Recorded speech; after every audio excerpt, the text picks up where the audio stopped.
A igreja e a prática da palavra. Será que realmente estamos, de fato, praticando a palavra ou estamos apenas no discurso? Esta é a lição número 9 da classe de juvenis. E sede cumpridores da palavra, e não somente ouvintes, enganando-vos com falsos discursos. Tiago capítulo 1, versículo 22. É muito provável que você já tenha tido a triste experiência de ver alguém falar muito bem da palavra, fazer um belo discurso, entretanto, não vive aquele discurso da palavra, não pratica a palavra. E nós devemos ter cuidado para que nós também não venhamos fazer assim. Falar algo da palavra, discursar muito bem a palavra, mas não vivermos da palavra, né? Nós, como Igreja de Cristo, nós devemos viver na prática da palavra, ou seja, nós ensinamos a palavra, nós pregamos a palavra e vivenciamos a palavra. O salmista compara a palavra de Deus a uma lâmpada acesa que clareia o caminho daqueles que caminham. Mas o que isso quer dizer? Significa que a palavra joga luz sobre as trevas. Ela mostra qual caminho devemos seguir. Quando falta luz na sua casa, você, apesar de morar na sua casa, você não consegue ver um palmo na frente do seu nariz. Pois bem, e o que isso tem a ver com a nossa dinâmica?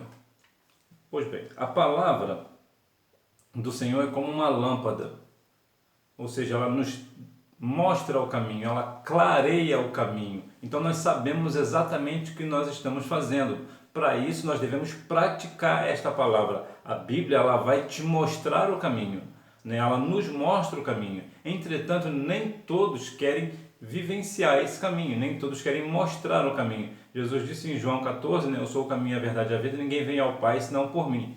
Então muitas vezes a palavra nos direciona a Cristo, né? A palavra inclusive vai sempre nos mencionar, vai sempre nos levar a Cristo, e Jesus é a luz do mundo. Então nós devemos fazer o quê? Exatamente isso, ter a Bíblia como a nossa lâmpada, é a lâmpada que vai clarear os nossos caminhos. Está com uma dúvida sobre alguma coisa que você tenha a fazer? Consulte a palavra de Deus, leia a Bíblia, pratique a Bíblia. E quando a Bíblia falar para você fazer algo, você vai lá e faz. Como devemos estudar a Bíblia? A leitura planejada ocorre quando há uma leitura dirigida por objetivos. Por exemplo, ler a Bíblia inteira em um ano ou ler o Novo Testamento em 3 meses. Trata-se de uma leitura devocional. Como é que você consegue ler a Bíblia? Como você lê a Bíblia?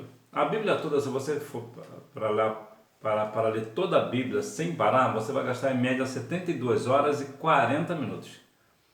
Pois bem, quando algumas pessoas, né, têm uma leitura muito dinâmica, né, muito rápida, conheço pessoas que leem maravilhosamente bem.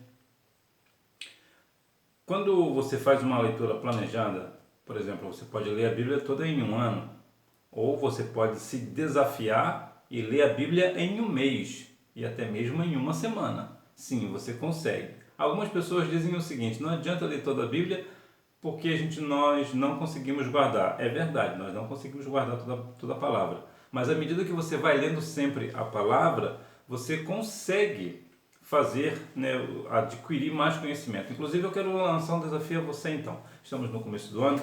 Que tal você se desafiar a ler a Bíblia em 30 dias? É muito possível.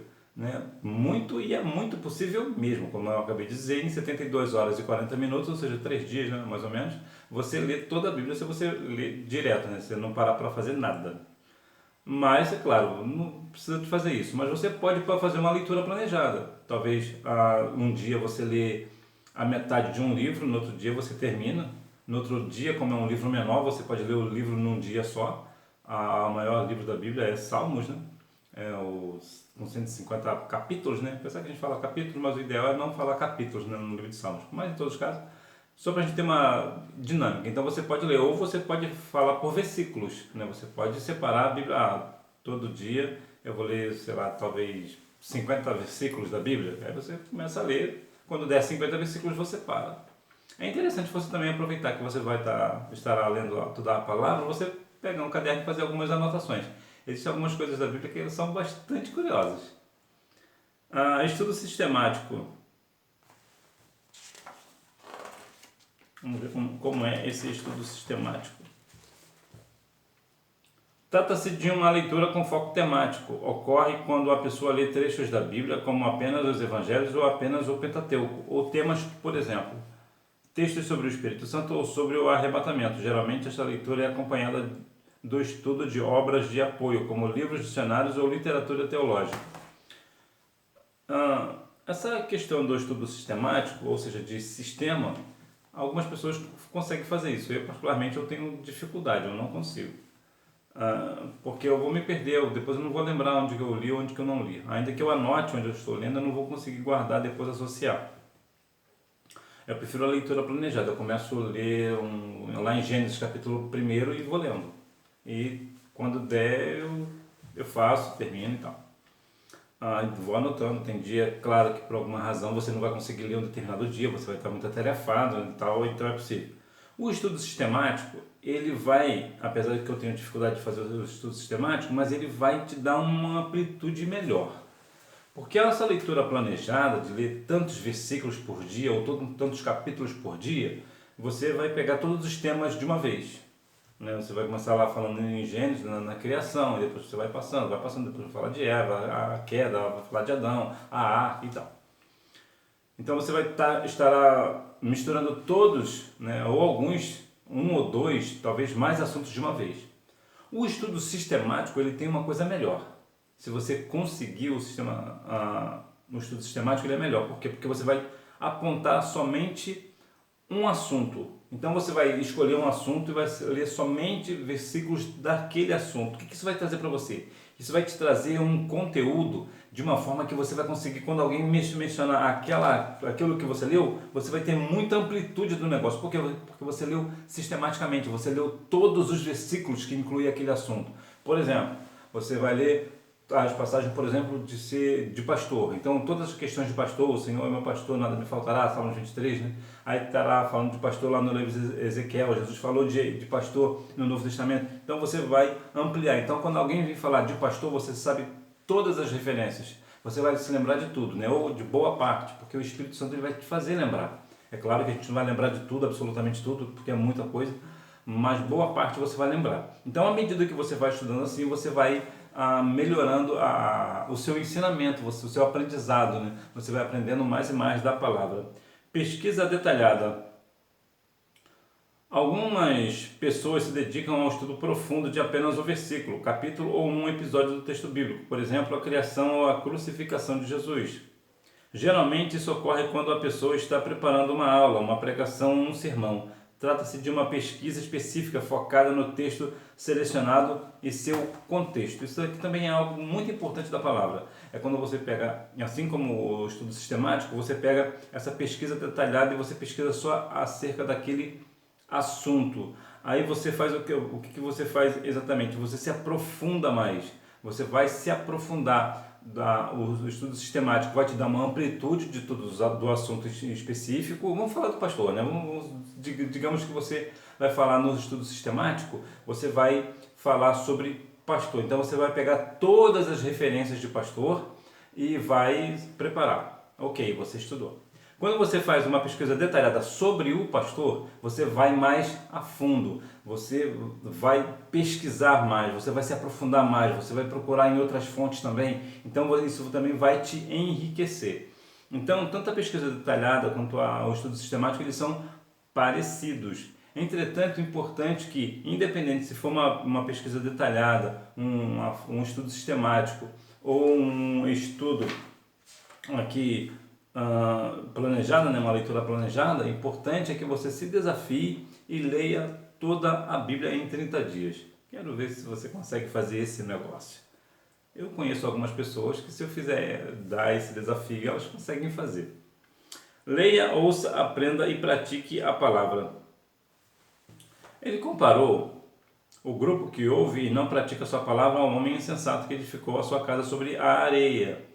E as pessoas que aprendem e praticam a sua palavra foram comparadas ao homem prudente que edificou a sua casa sobre a rocha.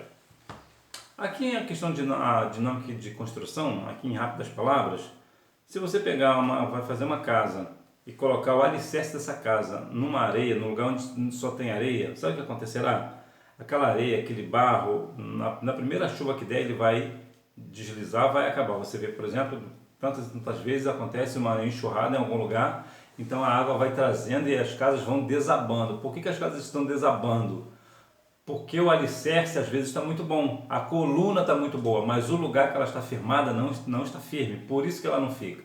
Assim é como quando a pessoa ouve a palavra do Senhor e não pratica. Ele conhece a palavra, ele sabe a palavra, mas ele não pratica. Então, como ele não pratica, ele não tem a sua casa firmada. Então, qualquer vento de doutrina leva ele, qualquer situação leva ele, qualquer astúcia do maligno vai levar essa pessoa. Então, Jesus fez essa comparação. Agora, aquela pessoa que ouve a palavra do Senhor e pratica é colocado como um homem insensato que fez a sua casa na rocha. Então, aqui você vê, como está na rocha, pode vir a água, pode vir a chuva, pode vir o vento, a tempestade, e a casa continua firmada. Por quê? Porque ela está edificada sobre a rocha, então ela dá firmeza. Assim também são pessoas como você, que está firmado na palavra, você conhece a palavra, você é uma pessoa que vai para a escola bíblica dominical, você tem conhecimento bíblico. Então, como você pratica aquilo que o teu pastor te ensina, o que você faz? Você tem firmeza na sua vida. Então, por isso que você não é levado por ventos de doutrina e você não é enganado muitas vezes com essas coisas que acontecem por aí, né? Que as pessoas falam tantas coisas, mas você acaba, você lê, aprende, e pratica a palavra, então você não é uma pessoa enganada, você é aquela pessoa que está firmada na palavra. Sejamos cumpridores da palavra. Santidade, renunciando ao mundo, separando-se do pecado. A santificação não acontece em um instante, ela é um processo contínuo. Existe a santificação, ela é um processo. A pessoa, quando aceita Cristo, ela é santificada naquele momento. Se porventura a pessoa, te dá um exemplo melhor, te dá um exemplo prático, se a pessoa aceita Jesus numa hora e no segundo seguinte ela morre, independente da vida que ela teve no passado, dos pecados, de coisas terríveis que ela tenha cometido, essa pessoa está salva. Por quê? Porque assim que ela aceita Cristo como Salvador, ela é santificada. Entretanto, essa santidade ela não fica toda a vida. Essa santidade da salvação, do início, ela é um processo. A pessoa precisa continuar ficando em santificação. Então, toda aquela vida de pecado que ela possuía no passado, agora ela não pode ter mais. Ela precisa se santificar diante do Senhor e deixar aquela prática do pecado. Ou seja, ela tem que ser cumpridor da palavra, como? Sendo santo. Fidelidade é a qualidade de quem é fiel. O crente também deve se portar de maneira apropriada, mantendo fidelidade a Deus e às ordenanças do Senhor. Ser fiel é algo difícil. É bem difícil você ser fiel aos seus pais, por exemplo. Os seus pais dizem para você não fazer e você não vai fazer. É difícil. Se às vezes você dá uma fugidinha, acho que agora você não deve ser mais dessa idade, você não deve fazer isso mais não. Mas quantas vezes você não pensou assim, dar uma escapulida? Aí você até falou uma mentira para o seu pai e para sua mãe. Não, eu estava na casa de fulano. E você na verdade estava na casa do ciclano ou da ciclana. Pois bem, a fidelidade, isso aqui no caso seria uma questão infiel. Você está sendo infiel aos seus pais, você não está obedecendo aos seus pais. Fiel é quando você é fiel àquele determinado propósito. Você não muda de opinião, você está ali firme. Por exemplo, você é fiel ao Senhor. Então, independente do que as pessoas dizem, você continua sendo fiel ao Senhor. Ainda que as pessoas dizem, eu não acredito em Deus, tá? Você não acredita, mas eu creio e eu estou aqui. Mas isso não vai acontecer na sua vida, na minha vai, porque eu acredito no Senhor, eu sou fiel a Ele. Ou seja, independente das circunstâncias, independente do que acontece na sua vida, você continua tendo a sua vida no Senhor. Lembra que Jó falou lá em 19:25 de Jó? Eu sei que o meu Redentor vive e que por fim se levantará. O que Jó estava falando ali? Ele estava falando de fidelidade. Ou seja, ainda que tudo aconteça de ruim na minha vida, eu perdi minha família, eu perdi todas as minhas riquezas, mas eu continuo fiel ao Senhor. Eu continuo com a minha fidelidade diante de Deus. É assim também que nós temos que fazer, Nós temos que continuar sendo fiéis ao Senhor. Oração e jejum. Essa aqui é difícil. Estes são os dois meios de nos aproximarmos mais de Deus. A oração é como uma chave que abre portas quando clamamos. Procure separar um tempo para se aproximar, para se conectar com o Senhor através da oração. Oração e jejum é algo que é difícil, ainda mais para você que está nessa idade, você deve comer, que é uma beleza, né? O que é notório, né, de praxe da sua idade. É claro que existem algumas exceções, né, principalmente as meninas comem um pouquinho menos, mas de modo geral o cristão já come bem porque ele tem boa saúde. E na sua idade, né, come um pouquinho mais. Pois bem, qual é a dificuldade da oração em jejum? Para fazer a oração, existe um sacrifício, você precisa se separar. Se separar aqui, é você entrar no seu quarto, fechar a porta e vai orar ao Senhor. Nós só oramos com aquela pessoa que nós temos intimidade. Vou te trazer uma ideia melhor. Nós oramos ao Senhor, mas quando a oração ela é uma conversação, ela é uma conversa que você tem com Deus. Então você tem alguns amigos e amigas, você não conversa com eles? Então é a mesma coisa. A diferença é que para Deus você precisa se separar. Você precisa ser honesto com o Senhor quando você for orar para com Ele. Ou seja, quanto mais você orar ao Senhor, mais intimidade você terá com Ele. Entretanto, vemos aqui, até mesmo nós, né, as pessoas que estão mais tempo na igreja também tem muita dificuldade da oração. Lembra que Jesus falou? Nem mesmo uma hora pode orar comigo? Por quê? Porque a oração, ela tira de nós aquilo que nós chamamos de conforto.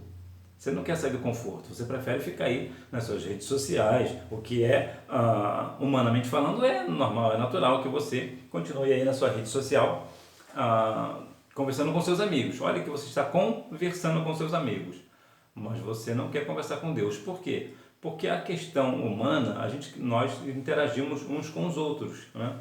Mas com Deus, você não vê o Senhor, você sente, mas você não vê. Então, parece que às vezes nós temos um pouco de dificuldade de associar que eu preciso conversar com aquilo que é invisível. Então, vai nos trazer um certo desconforto, porque o Senhor sempre vai nos dar uma palavra de santificação, de fidelidade. E o que nós queremos?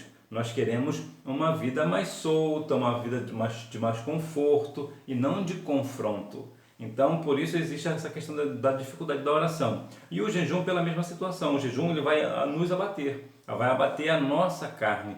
Nós vamos deixar de comer aquela pizza maravilhosa, né, com refrigerante, aquela coisa toda. Nós vamos deixar de comer.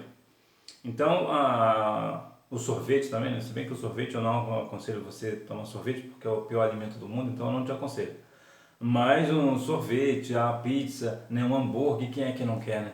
Então veja que deixar essas coisas e sentir fome e ainda assim ser fiel ao Senhor, não, eu vou ficar firme no meu propósito. Minha mãe fez aquele bolo gostoso, mas eu vou ficar firme e eu não vou comer nada, eu vou jejuar e orar diante do Senhor. É difícil? Claro que é difícil, e é por isso que o Senhor te trouxe para esse negócio, porque você é uma pessoa de desafio. Você é uma pessoa que está sendo desafiada pelo Espírito Santo para você jejuar e orar, para ter uma vida de santidade e fidelidade diante do Senhor. Porque se fosse algo fácil, o Senhor não teria chamado a ti. Por quê? Porque a dificuldade da vida, as pessoas, né, tendem a ter uma vida de conforto, então não querem ter uma vida de dificuldade, né, de santidade, de orar, de jejuar. O que eles querem? A maioria quer. Que é uma vida tranquila, que é uma vida sossegada. Então é por isso que o Senhor te chamou, porque o Senhor sabe que você pode viver uma vida de oração e jejum. Você pode e deve viver uma vida de santidade e fidelidade diante do Senhor. Então o que o Senhor está pedindo a ti é algo que Ele sabe que você pode. Agora a verdade é, você aceita o desafio de ser santo? Você ter uma vida de santidade? Você aceita o desafio de continuar sendo fiel? Você aceita o desafio de fazer um jejum e viver uma vida de jejum e oração diante do Senhor para mortificar a sua carne? É essa que é a questão, porque Deus sabe que você tem capacidade para fazer. Agora, se você vai fazer, aí já é uma decisão sua. Para concluir, a palavra de Deus é como uma bússola que nos guia. Ela é uma fonte de alimento para nutrir e fortalecer a nossa fé. Reserve um momento diário para ler a palavra de Deus, assim como você tem horário predeterminado para realizar atividades rotineiras, e todos os dias busque obedecê-la.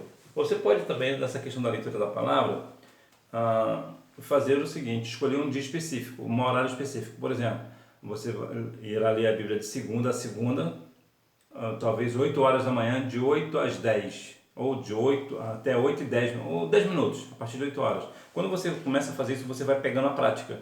Isso também vai te ajudar muito a ler toda a palavra. Então, quando você está com fome, você come uma pizza, né? Bebe toma um refrigerante, né? Come um hambúrguer e tal. E a sua alma? A sua alma depende da palavra. A palavra do Senhor, ela alimenta a alma, o coração, né? A Bíblia diz em Romanos 10:17 que a fé vem pelo ouvir e ouvir pela palavra. Então, quando você ouve pela palavra, quando você medita na palavra, a sua fé vai aumentando. Então, a única forma de você fazer com que a sua fé aumente é lendo a palavra, estudando a palavra, ouvindo a palavra. Então, todas as vezes que você ouvir a palavra, pregar a palavra, ler a palavra, a sua fé vai aumentando, assim como o grão de mostarda. Nota que a Bíblia não diz para você ter a fé do tamanho do grão de mostarda, ela diz para ser como o grão de mostarda. Como é o grão de mostarda? É um grão que é pequeno hoje, ele é plantado, ele vai crescendo, vai crescendo, vai crescendo. Assim também é a sua fé. Você hoje tem uma fé pequena, mas amanhã ela vai aumentando um pouquinho, depois vai aumentando gradativamente. E essa fé vem pela palavra. Então continue praticando a palavra, ouvindo a palavra, pregando a palavra. Hora da revisão. Número 1. É comparada à lâmpada para os pés e luz para o caminho. Número 2. Ele deve ser constante, contínuo e progressivo. Número 3.